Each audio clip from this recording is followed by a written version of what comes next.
요즘 우리가 사는 이곳 밴쿠버를 포함해서 북미에서 월드컵이 열리고 있지요.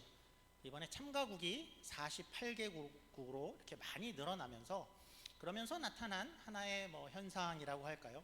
독특한 점은 이전에는 월드컵을 하면 거기 본선에 올라오는 나라들은 그래도 나라의 이름들을 다 우리가 그래도 한 번쯤은 들어본 아는 나라들이었는데 이번 월드컵에는 개인적으로는 굉장히 이름이 낯선 그런 나라들이 좀 있었습니다.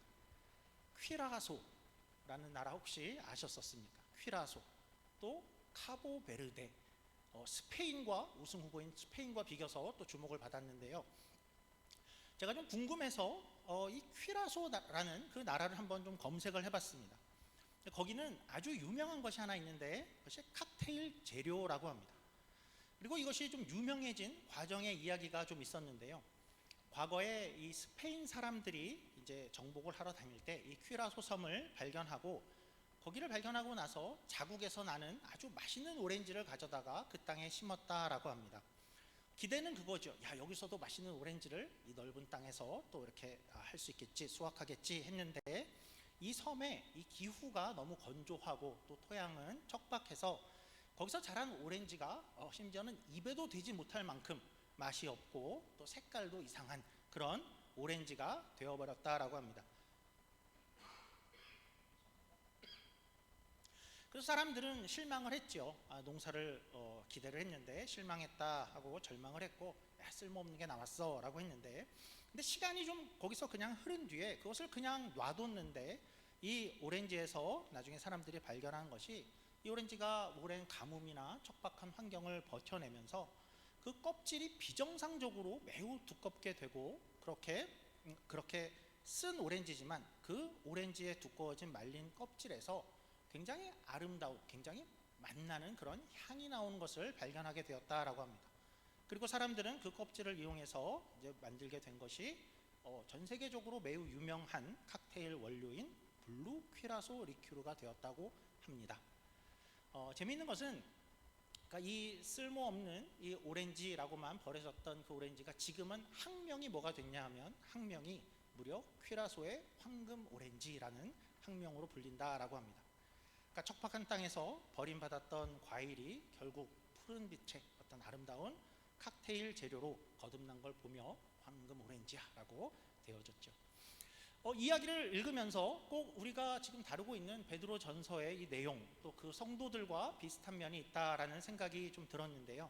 어떤 면이 그런지 우리 베드로 전서로 한번 다시 돌아가 보죠. 여기 이제 로마 제국에 이제 흩어져 살게 된 이 성도들에게 있어서 가장 근본적인 이 질문은 뭐였죠? 우리 화면은 안 띄워주셔도 될 것 같아요.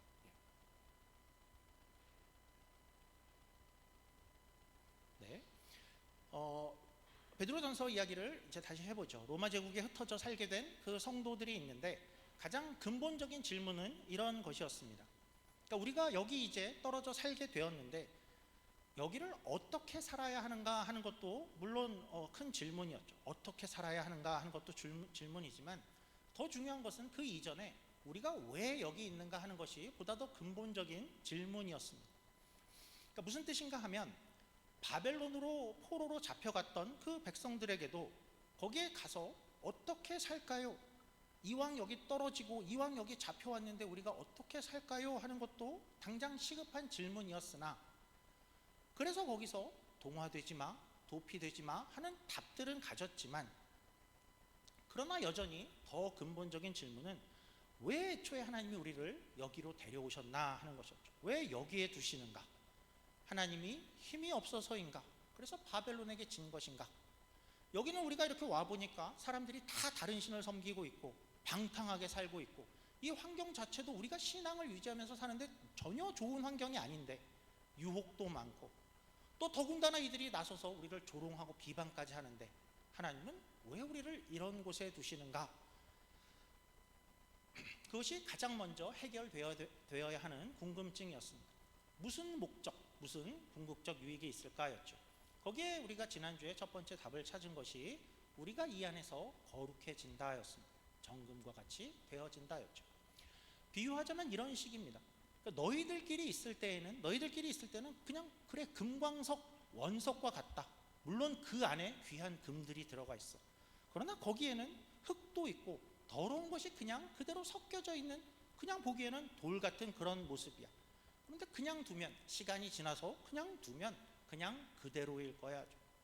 또 너희를 이제 데리고 와서 세상이라는 용광로에 그것을 넣게 되면 그 뜨거움에 모든 것이 휘저어지고 녹아지고, 그래서 저 깊은 곳에 숨겨두었던, 감추어두었던 죄를 사랑하는 마음들, 황금을 더 사랑하는 마음, 쾌락을 더 즐기고자 하는 그런 본성들이, 이것이 세상 속에 있으면서, 그렇게 사는 이들 틈에 있으면서 나도 저렇게 좀 살아볼까? 저렇게 하면 되는 거구나, 그렇게 살아도 돼 하면서 그것이 모두 둥둥 떠오르게 하고, 그것이 마구 드러나게 되고, 그것이 드러날 때에 재련공 되신 하나님께서 그것을 하나씩 하나씩 용광로에서 불순물을 건져내듯이 건져내며 순금을 만들듯이 우리를 만들어 가실 것이다. 세상은 그런 의미가 있다 였습니다. 돌아보면 그렇죠. 저 구약의 남유다 백성들도 그냥 그대로 두면 어땠을까요? 매일매일 제사를 드렸겠죠. 다들 기도하고 다들 신앙적인 모습처럼 보였을 겁니다.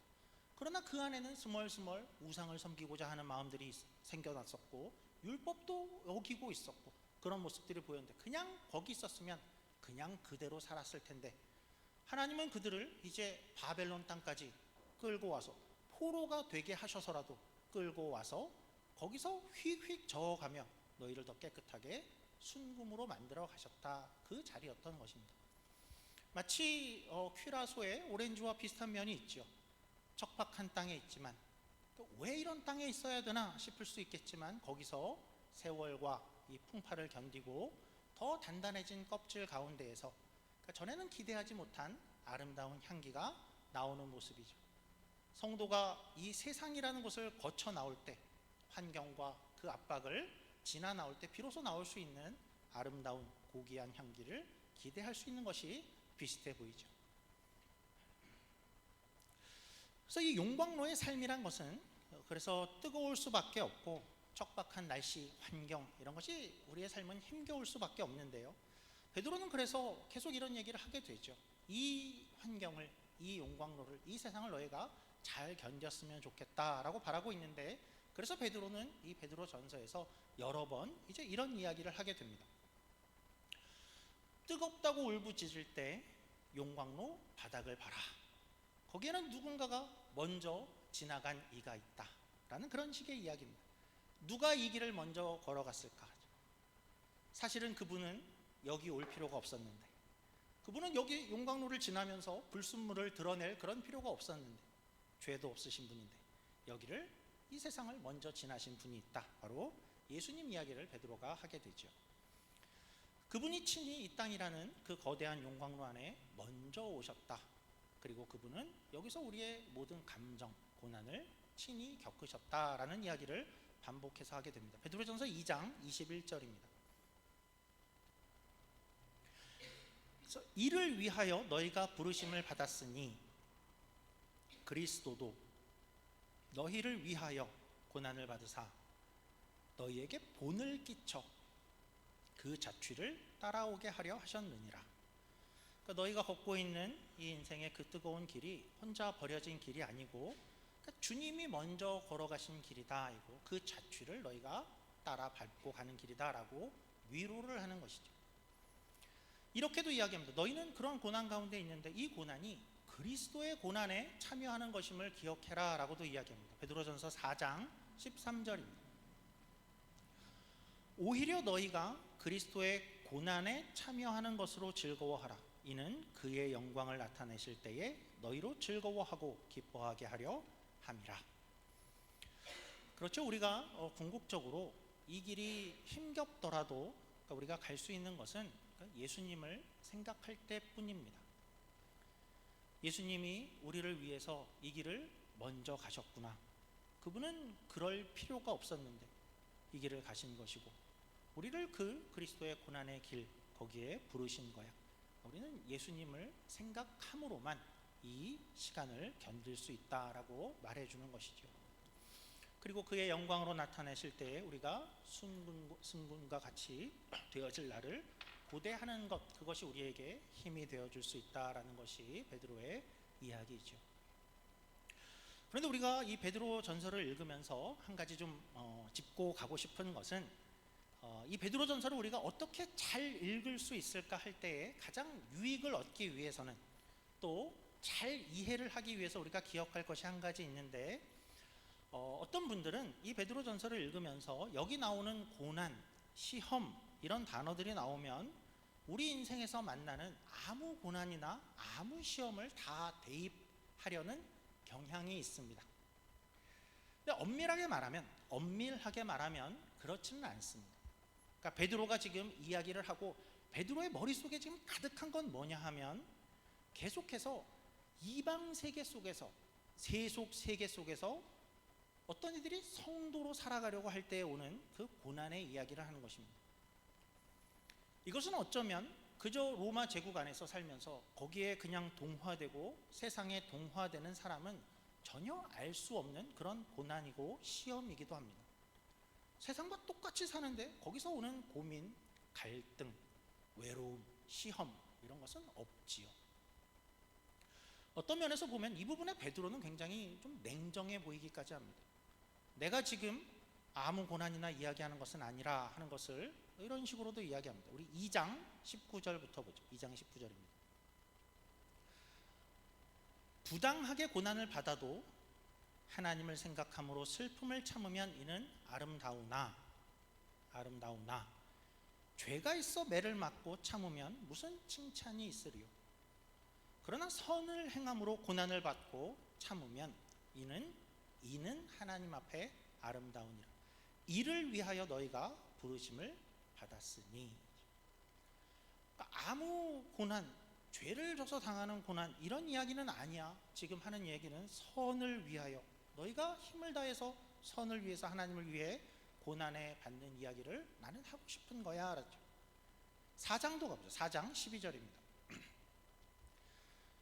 사랑하는 자들아, 너희를 연단하려고 오는 불시험을, 연단하려고 오는 그 시험들을 이상한 일 당하는 것 같이 이상히 여기지 말고 오히려 너희가 그리스도의 고난에 참여하는 것으로 즐거워하라. 이는 그의 영광을 나타내실 때에 너희로 즐거워하고 기뻐하게 하려 함이라.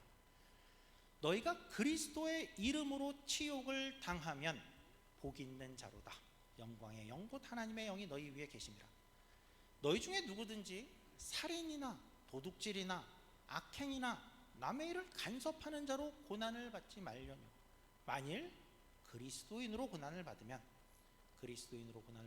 부끄러워하지 말고 도리어 그 이름으로 하나님께 영광을 돌리라.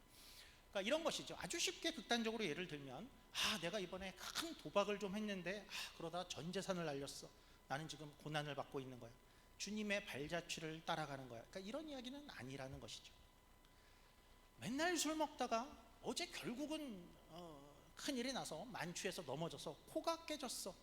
주님, 왜 이런 고난을 나에게 주십니까? 물론 그런 고난에도 하나님 안에서 어떤 의미가 분명히 있을 것입니다. 하나님이 위로하실 것이고 또 그런 이들을 품어주실 것입니다. 하나님은 그런 분이시죠. 그러나 베드로 전서를 읽을 때는 지속적으로 우리가 성도로 살아가기에 오는 고난, 비방, 외로움 이런 것을 대입해서 읽어야 더 은혜가 되고 이해가 되는 것이죠. 3장 14절에서도 의를 위해서 고난을 받는 이야기를 하고 그런 자가 복되도다 이야기하고, 5장에는 마귀가 우는 사자처럼 너희를 삼키려고 그렇게 돌아다니고 있어. 우리 형제들이 그런 고난 가운데 다 같이 있다라고 이야기하죠.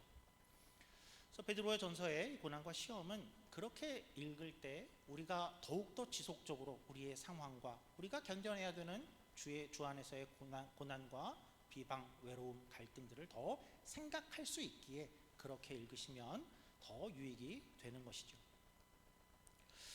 자, 우리가 돌아보면 베드로 전서에서 우리가 생각해 온 것은, 우리가 이 세상에 있는 그런 의미로 첫째 의미는 나를 위한 것에 있다라는 것에 조금 더 초점을 맞춰 왔었습니다.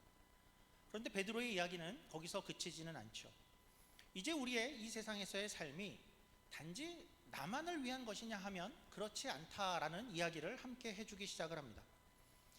이제까지는 그랬죠. 이제까지는 우리의 초점은 나에 있었습니다. 나는 왜 여기 있는가? 내가 이 가운데에서 왜 있지? 나는 거룩해질 거야. 여기 있으면서 용광로 안에서 나는 성화되어질 거야. 이 뜨거운 불을 지나면 나는 불순물이 제해지고 정금과 같이 되어질 거야. 힘들지만 예수님의 고난 생각하면서 가보자 라는 이야기였다면, 이제 이런 식으로 비유를 좀 할 수 있을까요? 재련공이 금광석을 용광로에 넣어서 이제 순금으로 만들어 열심히 순금으로 만드는 이유는, 재련공 입장에서는 어떻게 보면 단지 그 순금을 자기만 보기 위해서는 아닐 것입니다. 이 순금을 만들고 이 순금을 세상에 내어놓아서 모든 사람이 그 가치와 아름다움을 보게 하는 것이 목적이겠죠. 우리가 이 삶을 살아가면서 우리가 순금으로 변해갈 때에, 그러니까 그것은 우리만 좋아지는 거야, 우리가 순금이 된대, 그것만이 아니라 사실은 남들이 우리가 이 변해가는 모습을 보고 유익을 얻는다라는 이야기를 베드로가 해주고 있습니다. 2장 12절입니다.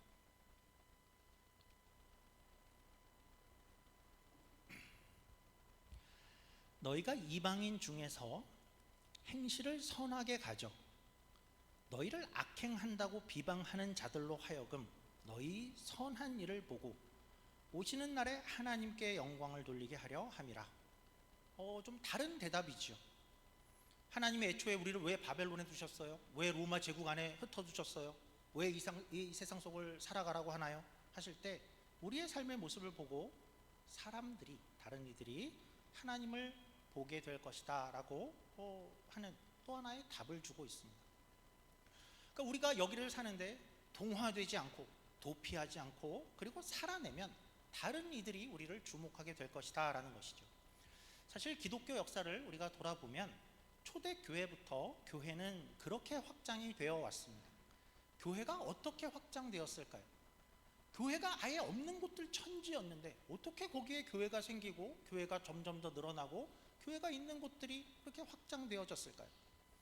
성경을 많이 인쇄해가지고 성경을 막 모두가 다 읽을 수 있게 뿌리면 사람들이 성경을 보고 교회를 세우고 교회가 다 만들어졌을까요?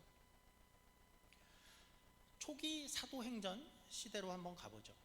그때 예루살렘에 아주 큰 핍박이 일어났었습니다. 그래서 거기 사람들은 한편에서는 할 수 없이 많은 이들이 나라를 떠나게 되었죠. 디아스포라라고 하죠. 그렇게 이들은 할 수 없이 쫓겨나듯 망명을 하고 전혀 알 수 없는 다른 타지에 가서 삶을 살게 되었습니다. 그리고 가서는 우리는 성도니까 성도로서의 삶을 나름 살기 시작을 했죠. 그러자 거기에 교회가 생기게 된 것입니다. 누군가가 맨 땅에 와서 어떤 사람들이 살고 있는데 이상한 모습으로 살고 있네 하게 된 거죠. 사람들이 궁금해합니다. 저들이 어떻게 사나 봤더니 선하게 살고 있습니다. 그런 모습을 보면서 니네는 뭘 믿는 거냐, 니네의 하나님은 누구냐 하고 관심을 가지고, 그래서 교회가 생기고 거기서 확장되어져 온 게 교회의 역사이죠.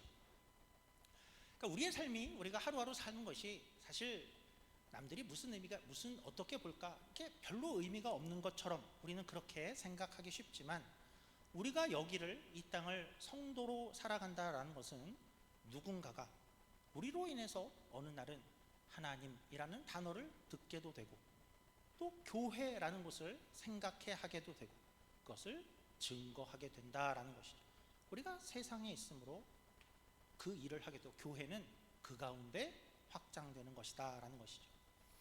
그러니까 우리의 삶이라는 것이 늘 남을 향해서도 이유가 있다라는 것은 이런 구절에서도 드러나죠. 그러니까 우리의 여기의 삶은 내가 성화되고 정금과 같이 되어질 거야 이상의 이유가 있다라는 뜻인데요. 베드로전서 3장 15절로 보죠. 베드로전서 3장 15절입니다. 너희 마음에 그리스도를 주로 삼아 거룩하게 하고 너희 속에 있는 소망에 관한 이유를 묻는 자에게는 대답할 것을 항상 준비하되 온유와 두려움으로 하고. 그러니까 우리가 그리스도를 주로 삼아서 우리가 거룩해질 때에 야 너희는 뭐냐? 너희는 무슨 생각으로 사는 거야? 어떻게 이렇게 살 수 있냐를 묻는 자들이 생길 것이다. 우리의 삶은 그들을 위해서 있는 것이다 라는 것이죠.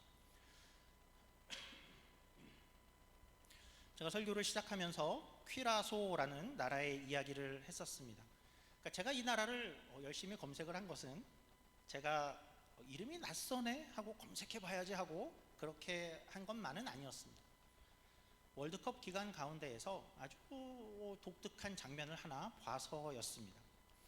이 나라는 월드컵에 물론 첫 출전을 하는데 이 대망의 월드컵 본선에 나와서 첫 경기를 누구랑 했냐 하면 그 축구 강국 독일과 첫 경기를 했습니다. 그래서 7대1로 졌습니다. 근데 사실 어떤 면에서도 저는 이 경기에 관심을 가질 이유가 없고 경기를 볼 생각도 없고 당연히 하이라이트도 안 봤고 경기 결과도 그렇게 흥미롭지 않았습니다.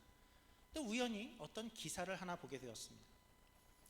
사진이 먼저 하나 보였는데 이 사진에 두 나라의 선수들이 그러니까 몇몇이 경기 후에 같이 어깨 동무를 하고 팔을 두르고 둥그렇게 원을 만들고 있는 그런 장면이었습니다. 이상하지요. 같은 팀이면 경기 후에 야 우리 수고했어, 열심히 했어, 잘했어 그렇게 할 수 있죠. 또 진 팀끼리도 그럴 수 있죠. 야 우리 힘내자, 다음 경기 또 할 수 있어 그렇게 으쌰으쌰 할 수 있죠. 그런데 서로 다른 팀이 섞여서 원을 만들고 팔을 두르고 있는 장면은 굉장히 낯설었습니다. 또 경기 결과가 만약에 한 2대2 정도였으면 야 수고했어, 상대편 격려하고 좋은 분위기로 좋게 그럴 수도 있겠죠. 그런데 7대1이었습니다. 그 모습을 보고 사람들이 다 궁금했죠. 당연하죠. 그래서 매스컴에 그 기자들이 가서 이제 선수들을 인터뷰하기 시작했습니다. 아니 경기 후에 그렇게 하던데 그거 뭐 하는 겁니까? 라고 물었습니다. 뭐 했을까요? 선수들의 인터뷰에 의하면 짧게지만 우리는 함께 기도를 했습니다 라고 합니다. 그러면 우리는 그냥 좀 위로하려고 그냥 기도했나 라고 싶기도 한데 그런 위로의 기도는 아니었습니다 라고 하면서 우리는 경기 중에는 서로 상대편이지만 경기 끝난 후에는 우리는 모두가 다 기독교인이고 형제입니다. 우리는 이 경기를 통해 우리가 열심히 뛴 것으로 결과를 넘어서 예수님이 영광을 받으셨다라고 생각을 합니다. 그러니까 경기 때는 적이고 싸워야 되지만 경기 후에는 우리는 다 같은 선수고 또 하나님을 믿는 그런 이들입니다. 이런 내용이었습니다. 다른 표현으로 하자면 이렇게도 될까요? 이들에게는 어떤 나라나 어떤 승패보다도 같은 예수님을 믿는 것이 어쩌면 더 큰 것이었다라고 표현도 할 수 있을 것 같습니다. 저는 그렇다고 해서 우리 신앙이 꼭 이런 식으로 드러나야 된다라고 주장하는 것은 아닙니다. 앞으로 게임 후에 다 모여서 기독교인들 나와서 기도하십시오. 그러니까 이런 것은 아닙니다. 근데 그날 적어도 이들은 그날 사람들을 궁금하게 한 것은 성공한 것 같죠. 저를 비롯한 많은 이들이 뭐 하는 거예요? 하게 만들었고 그리고 그들이 기도를 했습니다 라고 할 때도 질문을 그칠 수가 없죠. 아니 어떤 마음으로 무슨 기도를 한 겁니까? 라고 또 물어보게 되죠. 다른 이들의 궁금증을 가지게 한 데에는 성공을 했죠. 저는 심지어 이제 거기서 그치지 않고 그들을 더 찾아보게 되었습니다. 더 궁금해졌습니다. 그래서 기사를 보니까 더 알아보니까 이것을 주도한 독일 선수들은 그러니까 평소에도 SNS를 통해서 축구 이야기와 신앙 이야기를 해오던 그런 선수들이었다라는 이야기도 알게 되고 또 퀴라소 선수들도 개막전에 예배와 간증의 시간을 가진 그런 팀이다 하는 것을 알게 되었습니다. 그러니까 저 말고도 다른 사람들도 아마 이들을 어떻게 이렇게 된 거야 하고 많이 궁금해하고 찾아봤겠죠. 어쩌면 우리 성도의 삶이 짧고 간단한 예지만 그러니까 이렇게 드러나는 것이 하나님이 우리를 이곳에 두신 이유일 것입니다. 그러니까 우리의 삶 가운데에서 누군가가 와서 당신은 지금 뭘 하고 있는 겁니까? 당신은 왜 그렇게 하세요? 무슨 뜻이 있지요? 그러니까 우리 삶이 궁금하게 하면 그것은 꽤 성공하고 있는 그런 삶이라는 것이죠. 사람들은 어떤 모습에 우리를 궁금해하게 될까요? 여러 가지일 겁니다. 어쩌면 정직이 그럴 것 같습니다.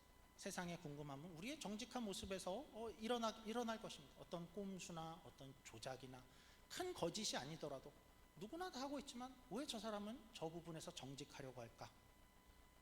또 이해에서도 나타내겠죠.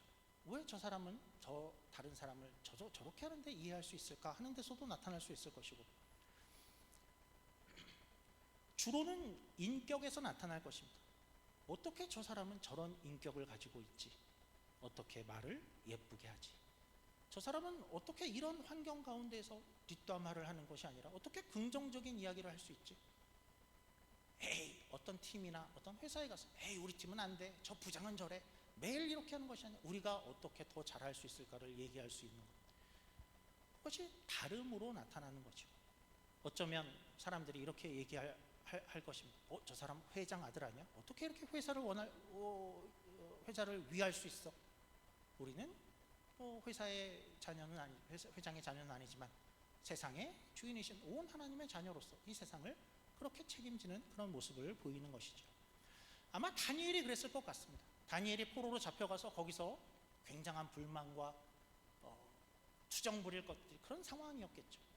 안 돼, 바벨론은 안 돼, 이렇게 하면 안 돼, 계속 그랬다면 그는 총리의 자리까지 오르지 않았겠죠. 다른 인격을 가지고 있었을 것입니다. 어떻게 세상 사람들이 우리를 궁금해할까 할 때 우리의 그냥 신앙적인 행동들이 굉장히 큰 역할을 할 것입니다. 다니엘이 그랬죠. 모두가 다 금하고 왕이 금하는 그 금령을 알면서도 전에 하던 대로 기도하는 모습. 우리를 향해서도 저 사람은 매일 기도를 해. 왜 기도하는 걸까? 세상은 궁금할 수밖에 없죠. 기도를 저렇게 하면 효과가 있을까? 왜 할까? 궁금하게 하는 것이고, 다니엘은 고기를 안 먹었죠. 아니, 이 맛있는 고기를 왜 안 먹는 거야? 이건 그 당시의 이야기입니다. 우리가 지금 고기를 안 먹겠습니다 하면 안 되고, 왜 그런 거야? 궁금하죠. 왜 저 사람들은 주일날 저렇게 교회를 가는 거야? 도대체 가면 뭐가 있는 거야? 궁금증을 나타나게 하는 성도의 삶이라는 것이죠. 말씀을 정리해 보겠습니다. 우리가 이런 그림을 이렇게 베드로전서를 보면서 가지고 있으면 좋을 것 같습니다. 우리는 금광석과 같다입니다. 우리는 여기서 불순물을 제하고 점점 더 거룩해질 것입니다. 그렇게 거룩하게 순금으로 그렇게 드러나기 시작할 것이고, 그럴 때 사람들은 우리를 보고 어떻게 된 거냐 하고 하나님을 보게 될 거다이죠. 그 내용이 우리가 본문으로 오늘 함께 읽은 그 유명한 이 본문이죠. 제가 다시 한번 읽어보겠습니다. 베드로전서 2장 9절, 이 얘기를 하는 거죠. 그러나 너희는 택하신 족속이요 왕 같은 제사장들이요 거룩한 나라요 그의 소유가 된 백성이니, 이는 너희를 어두운 데서 불러내어 그의 기이한 빛에 들어가게 하신 이의 아름다운 덕을 세상에 선포하게 하려 하심이라. 그러니까 우리는 누구나가 다 태생이 다른 이들이다. 하나님이 택하신 족속이야. 우리는 하나님의 소유야. 어두운 데서 우리를 이미 불러내셨어. 그리고 왜? 이제는 우리만 아니라 우리를 불러내신 하나님의 아름다운 덕을 세상에 보이게 하시기를 하나님이 원하신다입니다. 말씀을 마치겠습니다. 한 주간 여러분들, 우리가 이렇게 보면 좋을 것 같습니다. 직장에 가시고 또 학교에 가시고 또 이웃들 가운데 거할 때 당신은 왜 그렇게 사세요? 궁금하네요. 왜 그렇게 하세요? 라는 이야기를 한 번쯤 들을 수 있는 그런 소망, 그런 기대를 가지면 좋겠고, 우리의 인생이 세상 앞에서 하나님을 궁금케 하는 그런 인생이 되기를 주님의 이름으로 축원합니다. 기도하겠습니다. 하나님 아버지, 감사합니다. 우리는 분주하게 주셨을까? 하나님이 원하시는 것은 무엇일까 생각해 보았습니다. 하나님, 우리를 그냥 금광석, 원석, 겉으로 보기에 돌같이 불순물이 많고 나쁜 것이 섞여 있는 그런 모습으로 두기를 원하지 않으시고, 우리를 순금과 같이 더 거룩하게 멋있게 만들기를 원하고 계시고, 그 길을 가게 하신 것을 우리가 알았고, 그리고 그것은 단지 우리만이 아니라 이렇게 살아감으로 인해서 사람들이 하나님을 궁금케 하고 또 하나님께 나아오게 하고 질문을 하게 하는 그런 인생으로 이 땅에 두셨음을 우리가 기억하게 하여 주시옵소서. 우리의 삶을 또 하나님 안에서 하나님의 뜻대로 합당하게 살아갈 때에 이 세상 앞에서 하나님의 모습을 드러내는 귀한 인생이 되게 하여 주시옵소서. 감사하며 예수님 이름으로 기도드립니다. 아멘.